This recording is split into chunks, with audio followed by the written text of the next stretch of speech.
Ok, alors on est parti. Je partage mon écran. Calé sur ta tronche. Non. Bien dans l'écran.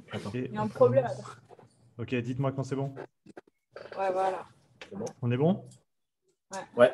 Ok, du coup, alors je vais y aller et puis Letty, tu m'arrêtes si tu as des questions au fur et à mesure. Ok? Tu as D'accord. eu l'occasion de passer en revue déjà ou pas encore?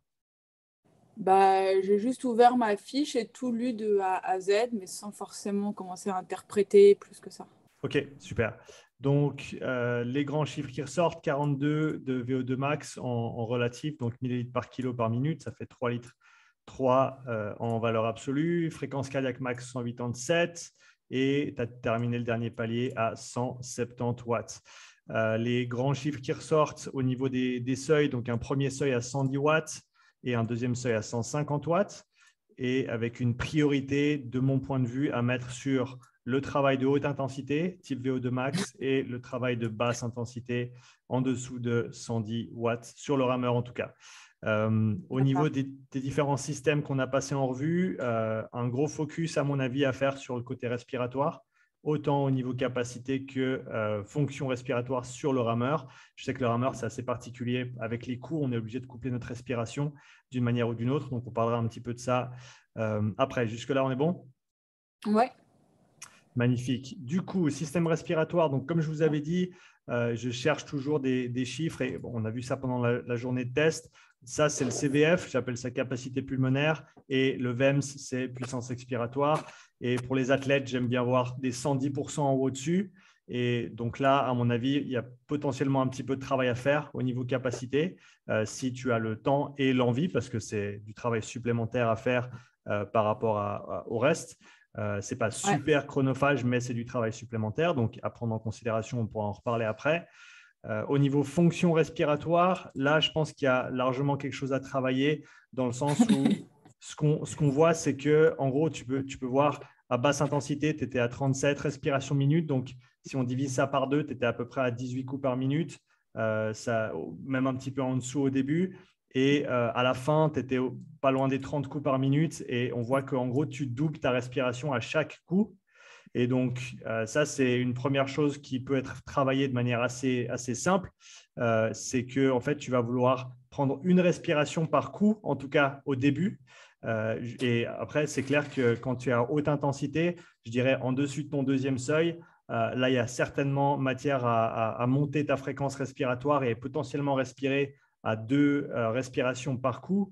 Mais on voit qu'au niveau du volume courant, par rapport à ta capacité là, donc comme on en avait parlé pendant la journée test, 3,4, on fait fois 0,85 et ça nous donne 2,9. Donc, on aimerait bien voir 2,9 litres d'air que tu peux bouger à chaque respiration. Okay, et là, on voit que tu bouges au maximum 2 ici sur la fin du test. Donc, tu as de la place pour encore en tout cas 30%. Et donc, tu peux gagner en efficience au niveau respiratoire. Donc, à travailler en priorité à basse intensité. Quand tu n'as pas trop de coups par minute, essayer de coupler ta respiration, mais avec une respiration par coup, en gros. Et c'est clair que quand tu commences à dépasser les 140, 150 watts, ça va devenir difficile. C'est possible que tu doives doubler les respirations par rapport à tes coups. Mais en tout cas, à basse intensité et à moyenne intensité, je pense qu'il y a un focus à faire là-dessus. OK? D'accord. Super. On verra aussi certainement ces chiffres de fraction d'oxygène expiré, ici en rose, qui descendront du fait simplement de prendre des respirations qui sont plus longues, de prendre moins de respirations par minute. Donc, on aura certainement une augmentation de l'efficience à ce niveau-là également. Au niveau cardiaque, tout va bien. Tu as des bonnes valeurs au repos, surtout pour quelqu'un. Alors, tu t'es beaucoup focalisé sur l'haltéro récemment, hein? On est d'accord? Oui, là, sur cette saison, oui. Ouais. Donc, Beaucoup. voilà, valeur au repos qui est vraiment bien pour quelqu'un qui a fait beaucoup d'entraînement en force et en explosivité. Une bonne amplitude, une très bonne récup, donc rien à signaler de ce côté-là. Tout va très, très bien. Tu vois tes valeurs de fréquence cardiaque sur la dernière minute pour chaque intervalle. Ça, c'est quelque chose qui peut être intéressant pour toi d'ici 8 semaines, je dirais, de faire un test intermédiaire. Si tu n'es pas sûr comment faire, il y a une vidéo sur ma chaîne qui est dédiée à ça. En gros, tu vas refaire exactement le même test, simplement que tu vas ensuite m'envoyer les données de fréquence cardiaque et on va pouvoir les comparer exactement à celles que tu as ici. et comparer aussi ton dernier palier. Et donc, c'est un moyen simple de quantifier tes progrès dans le temps sans nécessairement devoir faire un profil complet. Comme ça, tu as quand même tes valeurs de référence. OK? OK. Au niveau métabolique, on est bien aussi. On a valeur de lactatémie au repos 0,5, valeur max à la fin du test 8,1, ce qui est assez, on va dire, normal pour ton profil. Une bonne courbe aussi qui reste pas trop, qui reste assez basse, mais malgré tout qui s'élève quand même un petit peu après les 110 watts. À savoir que là, pour faire part ou pour parer, si on veut, les hauts et les bas qu'on peut voir ici, on a pris, comme on a vu pendant la journée de test, la courbe qui, en gros, normalise un petit peu tout ça. Et c'est par rapport à cette courbe qu'on a déterminé ton 110 watts au niveau de ton premier seuil. Okay. Donc, l'idée, ça va être pour toi de t'entraîner en gros avec des valeurs de lactatémie qui sont assez basses, de l'ordre de 1, 1,5 au maximum, pour pouvoir avoir ce développement métabolique maximal, oxydation des graisses, efficience au niveau métabolique. C'est vraiment là où ça va se passer. OK? OK. Super. Donc là, tes zones d'entraînement, on a vu seuil 1 à 110 watts, seuil 2 à 150 watts, avec les différentes zones d'entraînement qui se dessinent comme ça. Ensuite, au niveau des recommandations, donc à mon avis, travail de VO2 max, étant donné que tu n'en as pas beaucoup fait, j'imagine, ces derniers temps avec l'haltéro. Non, pas depuis octobre. Voilà, donc ça, c'est assez concordant. En gros, très souvent, en fait, on retrouve dans les recommandations ce que tes entraînements représentent en termes de ce que tu as fait, ce que tu n'as pas fait. Tu vois, très souvent, je me retrouve à recommander des choses que l'athlète n'a pas fait depuis un petit moment, soit pour des bonnes raisons comme la tienne, tu t'es focalisé sur l'haltéro, tu avais des compètes, etc. Pour d'autres, c'est un peu moins bien, c'est juste, j'avais pas envie de faire ça ou j'aime pas faire ça. Pour toi, voilà, il faut juste que tu te remettes dedans, du travail de VO2 max qui va te permettre de taper sur les hautes intensités à nouveau, qui va certainement aider avec ta respiration également. Okay. Du coup, tu l'as pas sollicité pendant longtemps, donc ça peut être un paramètre important. Endurance fondamentale, ça, à mon avis, c'est pour tout le monde, surtout dans le monde du CrossFit. Vous pouvez tous en bénéficier un minimum. Et travail de respiration avec un peu de travail de coordination. Donc, l'exemple de progression que je t'ai donné là, Ben, c'est très similaire à ce que je t'avais donné sur le rameur à toi, sauf que pour Letty ici, elle n'a pas de deuxième séance VO2 max. Par contre, elle a une séance spécifique respiratoire. Ça, encore une fois, c'est si tu es intéressé, / tu as le temps. Ce que je recommande maintenant, c'est le Breathe Way Better, l'outil que je vous ai montré pendant le séminaire. Oui. Donc ça, on pourra en discuter après si vous en voulez un. Et puis, voilà, donc à raison de 5 fois 10 répétitions pour commencer. Donc, c'est un travail qui va te prendre à peu près, je dirais, 5 minutes au début. Ça va s'allonger un petit peu au fur et à mesure, mais ça va te permettre d'avoir un travail spécifique respiration qui va t'aider en termes de coordination, en termes de contrôle et en termes d'économie aussi quand tu arrives à des plus hautes intensités. Tu as 2 séances qui sont axées basse intensité, même si tu vois, tu as quand même des petites pépites ici et là. Sinon, tu as une séance où tu vas être tranquille entre 90 et 100 watts. Ça ne sert à rien d'aller pousser 110, 120 watts. On va rester bien en dessous et se donner l'opportunité de passer du temps sur la machine. Cela étant dit, cette deuxième séance, tu peux toujours la faire sur un vélo également, d'accord, si tu veux varier un petit peu. Oui, c'était ma question, j'allais te demander.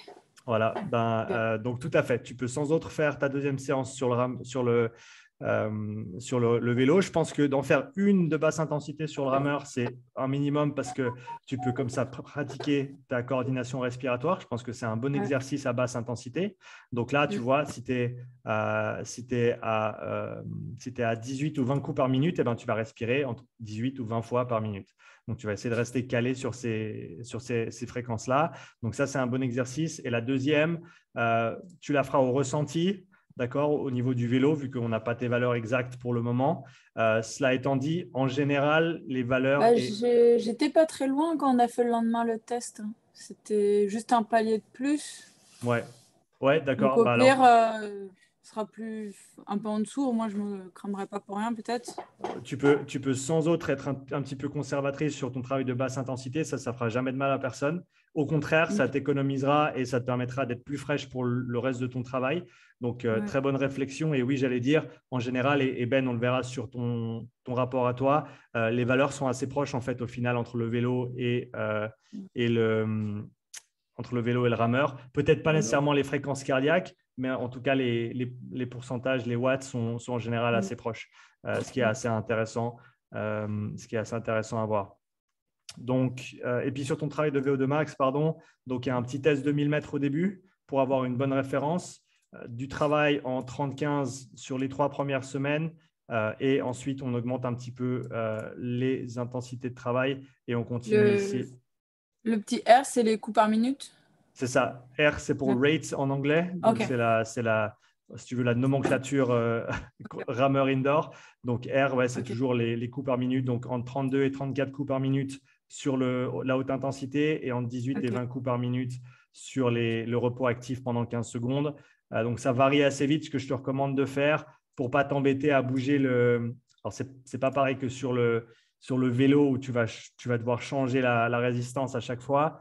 Là, ce que je te conseille de faire, c'est en gros, avant de mettre en place tes séries, tu regardes l'intensité ou pardon, au niveau de l'intensité de ton ressenti, ce que ça représente 90 watts.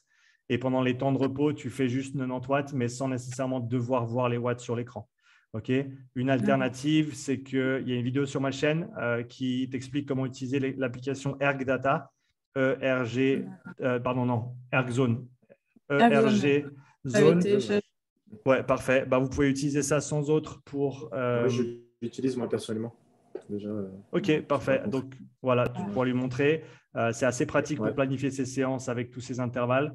Donc, je pense que c'est un bon moyen de gagner un petit peu de temps quand tu es sur la machine et pas trop t'embêter. C'est plus facile à planifier sur le téléphone. Un retest du 2000 mètres après 8 semaines pour voir où tu en es.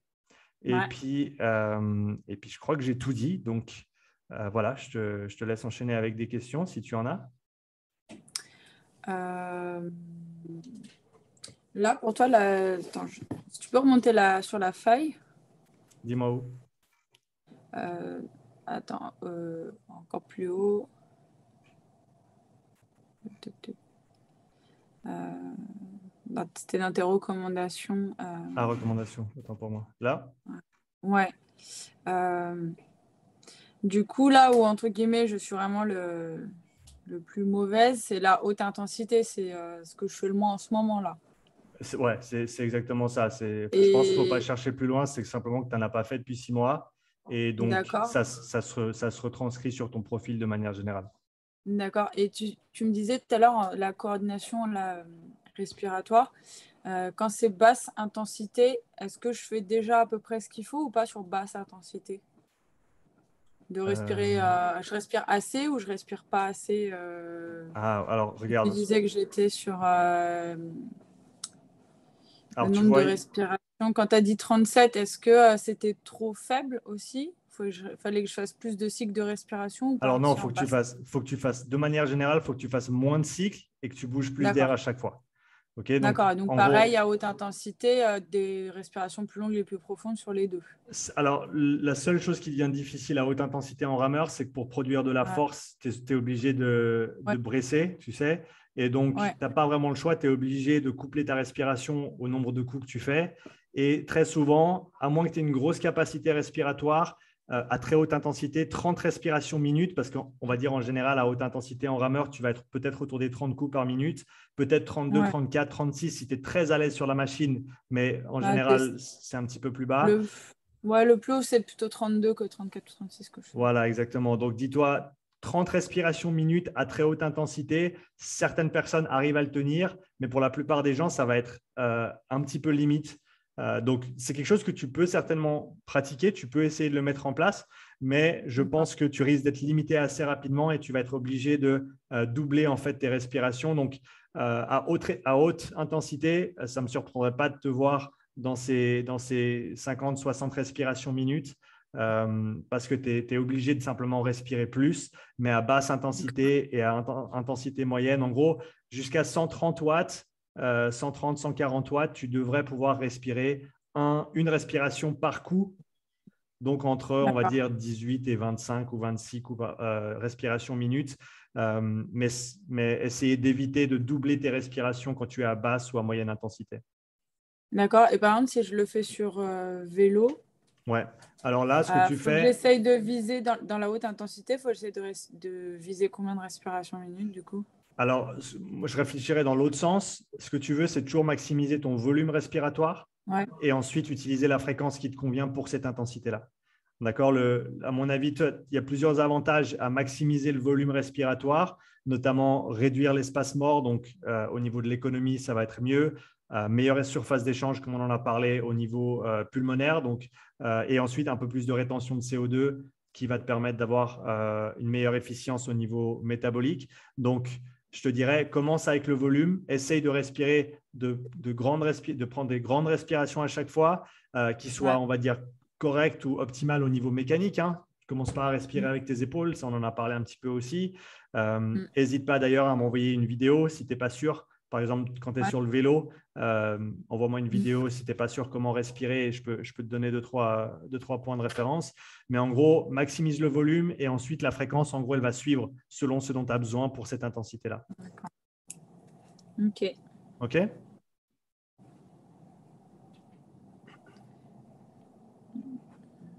Et puis, si tu as le temps et si tu arrives à te dédier au programme que je t'ai mis là, n'hésite pas sur la première semaine à me faire un retour sur chaque séance, me dire ton ressenti est fort et comment ça s'est passé. Encore une fois, comme tu le sais mieux que moi, hein, c'est un programme et donc il faut souvent faire des petits ajustements. Alors, tu peux sans autre, bien sûr, regarder avec Ben, mais si tu as des questions pour moi, n'hésite surtout pas en gros à me faire un retour parce que plus tu me donnes d'infos et mieux je vais pouvoir t'aider à faire la suite. Donc voilà. Ok. Et tu préconises de les espacer de combien de jours les séances? Alors là, pour toi, tu as vraiment une grosse séance par semaine avec le travail de VO2 max. Je sais pas, tu vas avoir quoi comme rythme d'entraînement avec ton haltéro et le CrossFit et le reste sur les prochaines semaines? Entre guillemets, ça, ce serait plus ce qui se rapprochera de ma partie CrossFit. Ouais. Je choisirais ça. Et sinon, j'aurais au moins minimum 4 entraînements. Donc ça, je choisirais la basse intensité sur mon jour de récup active. Et puis après, j'ai au moins un jour off. Ouais, je te dirais, tu peux même… Je pense que je la ferai peut-être après un jour où même si l'effort était intense, comme ça, après, j'ai un vrai jour off. Ouais, si tu as le temps, je ne sais pas si tu as la possibilité de le faire, mais par exemple, si tu fais une séance de renfort le matin ou une séance d'haltéro le matin, tu peux sans autre faire une séance de basse intensité l'après-midi. Je pense que c'est clair que ce n'est pas toujours facile au niveau logistique d'en faire 2 dans la journée, mais si ça peut te libérer une journée complète, voire 2 dans la semaine où tu peux vraiment bien te reposer et être bien fraîche pour tes entraînements suivants, je pense que c'est toujours c'est un équilibre à trouver, mais c'est une réflexion qui peut être intéressante parce que ça dépend combien d'entraînements tu fais dans la semaine, mais en général, si tu allais faire une récup active, je te dirais, soit tu fais un entraînement de zone 2, soit tu prends un jour de repos complet.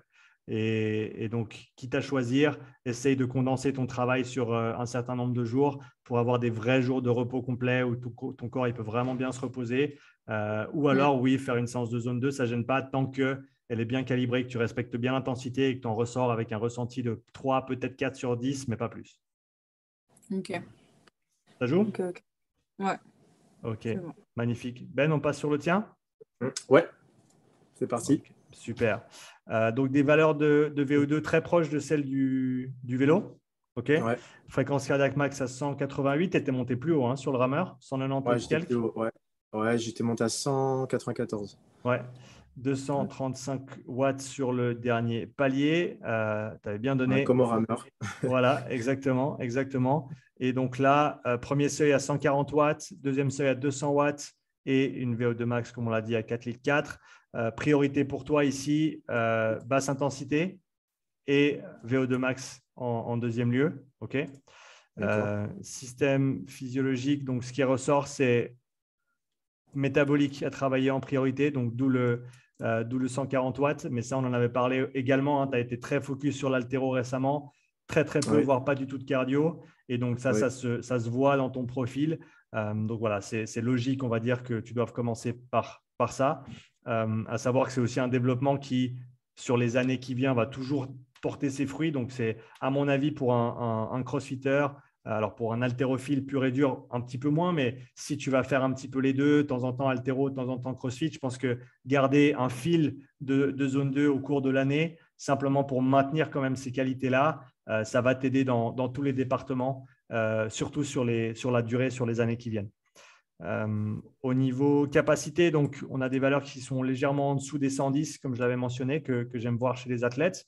Donc, potentiellement, encore une fois, comme je l'ai dit à Letty, du travail respiratoire à effectuer si tu as le temps, si tu es intéressé. Au fait, il y a quelque chose qui t'a pas précisé. Il a une thalassémie mineure. Ah oui, c'est vrai. Je sais pas si tu connais. Précise-moi ce que c'est. Non, je ne suis pas familier. En En fait, gros, je suis toujours anémié. En fait, il est souvent anémié. Et en gros, ces hématies, ces globules rouges, elles sont pas hyper bien formées, entre guillemets. Et du coup, ça fixe donc moins bien l'oxygène. D'accord. Ça se voit pas quand on le regarde faire l'effort, mais du coup, je pense qu'il compense avec beaucoup de force. Ok, c'est Parce intéressant. qu'il respire peut-être pas. ouais, je manque naturellement. Il est tout en anémie, quoi, Je suis si, tout en anémie, si tu regardes bien.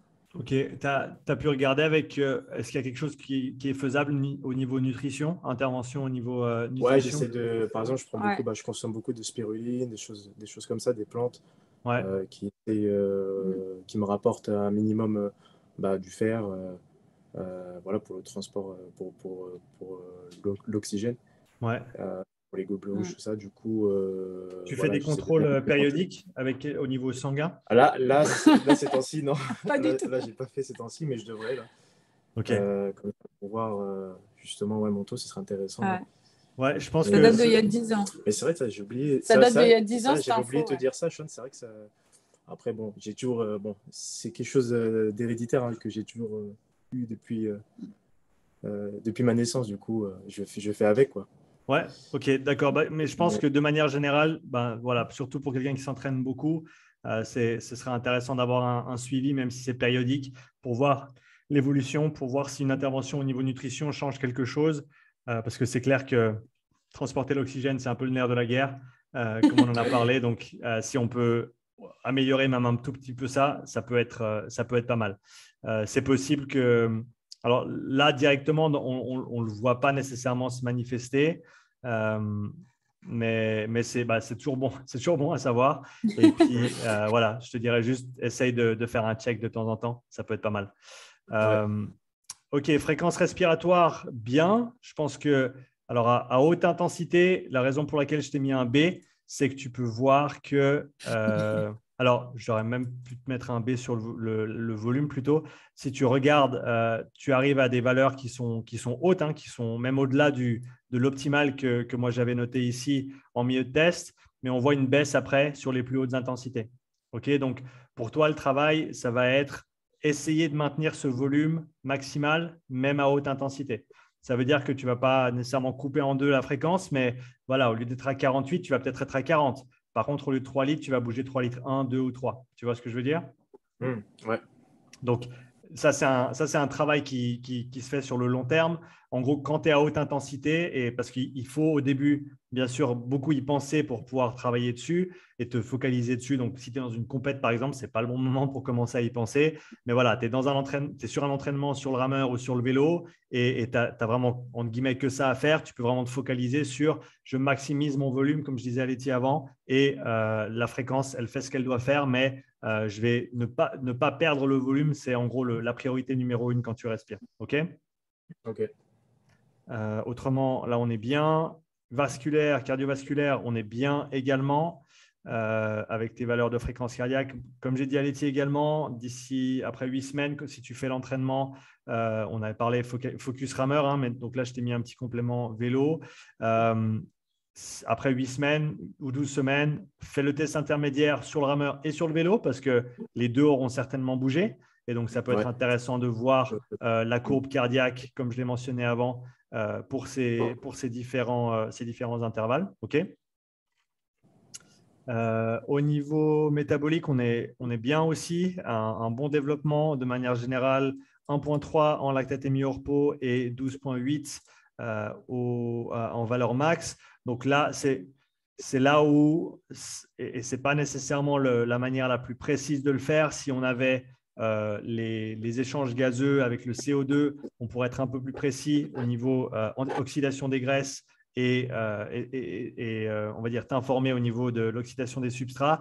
Mais là, en gros, les valeurs au repos et pendant l'effort à basse intensité, le fait que tu sois au-dessus de 1, nous dit que tu as certainement un petit peu de travail à faire à ces plus basses intensités pour essayer d'être en gros moins dépendant des sucres et de privilégier un petit peu plus l'oxydation des graisses, qui, encore une fois, comme je l'ai mentionné, va aider dans tous les départements, récupération de manière générale, santé aussi, super important pour la santé, avec, comme on l'a dit, un premier seuil autour des 140 watts, deuxième seuil autour des 200 watts, et puis les différentes zones, comme on en a déjà parlé, avec en recommandation principale, et je t'ai pas mis trop d'informations étant donné que tu as déjà un programme complet pour le rameur.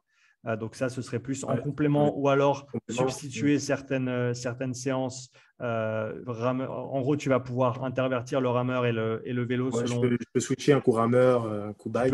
Exactement, vu que le focus va être le même. Tu vois, tu as du travail de VO2 max, tu as du travail de zone 2. Donc, tu peux sans autre coupler ces entraînements. Travail d'endurance fondamentale, travail de capacité respiratoire également, et avec le même outil que j'ai mentionné, et travail de VO2 max, encore une fois organisé en 30-15, qui bascule ensuite sur des 4-4 et des 5-3, qui sont un petit peu plus durs à tenir. Et puis voilà, ça nous fait 4 semaines ici, et tu peux sans autre extrapoler sur les 8 semaines par rapport à ce que je t'ai donné sur le rameur également. Yes. Ok. De toute manière, là, j'ai commencé là, sur le rameur. Là. Du coup, je te dirai ça, je te tiendrai au courant. Tu as fait quelle séance déjà? J'ai fait la première, là, la 30 minutes. C'est comment? Le max effort. À 20 coups par minute? 20 coups par minute, ouais. C'était assez intense. C'était intense. Ouais, c'est une séance. En plus, c'est trucs longs comme ça, sur rameur, c'est pas mon kiff, on va dire. Ouais. Surtout sur rameur. Ouais. Sur rameur, je trouve ça chiant. Mais bon, mais bon, faut le faire quand même. Ouais. Et donc voilà, on va voir, je te tiendrai au courant. Ouais. N'hésite pas à m'envoyer tes screens quand tu fais des gros entraînements comme ça. Même à ceux de basse intensité, tu peux me prendre un petit screen de ton le memory là. Comme ça, je peux voir ce que tu as fait. Letty, pareil, vous pouvez m'envoyer des photos dans le groupe WhatsApp. Comme ça, je peux avoir une idée en gros d'où vous en êtes et comment ça progresse. Et puis, on voit le carnage. Ouais, exactement. Le carnage progressif. Et puis voilà, donc vous me redirez si vous voulez un de ces Breathway Better, un de ces outils de respiration où on pourra… Ouais, c'était super intéressant ça, ouais. Je pense que on va en parler très prochainement, parce que c'est super intéressant ça, ce que tu nous avais montré là pendant le séminaire là. Ouais. Du coup, vous me redirez, on peut se coordonner, je peux vous en envoyer un sans autre.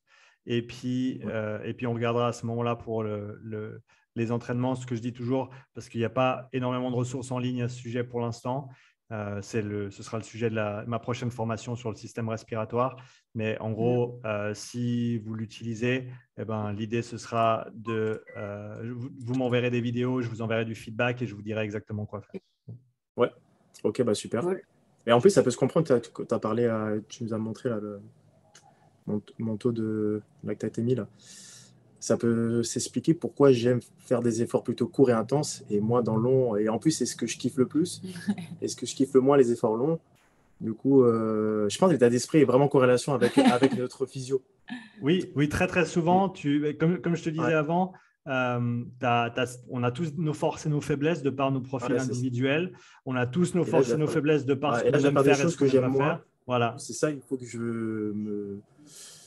c'est ce que je dois faire souvent et voilà, de façon régulière, chaque semaine.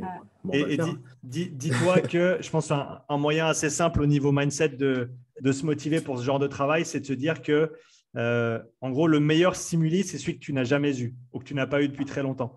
Et donc, ces trucs-là que tu n'aimes pas vraiment faire ou que tu n'as pas fait depuis très longtemps, c'est ceux qui vont avoir le plus gros impact sur ton organisme, sur ta physiologie, parce que on connaît le processus d'adaptation. Et donc, plus tu en as et moins tu t'adaptes. Tu as cette diminution des retours, plus tu en fais et moins tu en as en fait, et plus tu dois en faire. Et donc, d'aller explorer des types d'entraînement que tu n'aimes pas ou que tu ne fais pas, ou les deux, c'est en gros là où tu as le plus de potentiel de développement. Et c'est ce qui va potentiellement t'apporter le plus. Et ensuite, une fois que tu as développé ça, c'est de dire, OK, maintenant, quel est le prochain truc à développer qu'on n'a pas encore vraiment touché? On va partir là-dessus et après, tu continues. C'est exactement ce qu'on dit aux gens. Si on n'aime pas quelque chose, c'est qu'on en a besoin. Voilà, souvent, c'est vrai. Très souvent, c'est vrai. pourquoi faire ce qu'on maîtrise déjà à fond, autant progresser effectivement sur des zones, comme tu dis, avec une grande marge de progression. Exactement. Ouais. Ok, bah, super. Merci beaucoup, Sean. Merci à vous. C'était vraiment cool merci. de passer ce week-end avec vous entre les tests et ensuite la journée de formation. Donc, on se parle de toute façon dans les semaines qui viennent pour faire le retour sur les tests que vous avez effectués et les données que vous avez collectées. Donc, je vous contacterai pour ça. Et puis, comme je vous ai dit, tenez-moi au courant de vos entraînements. Et puis, amusez-vous bien. Merci. Merci beaucoup. Allez, à bientôt. Ciao, ciao. Ciao, ciao.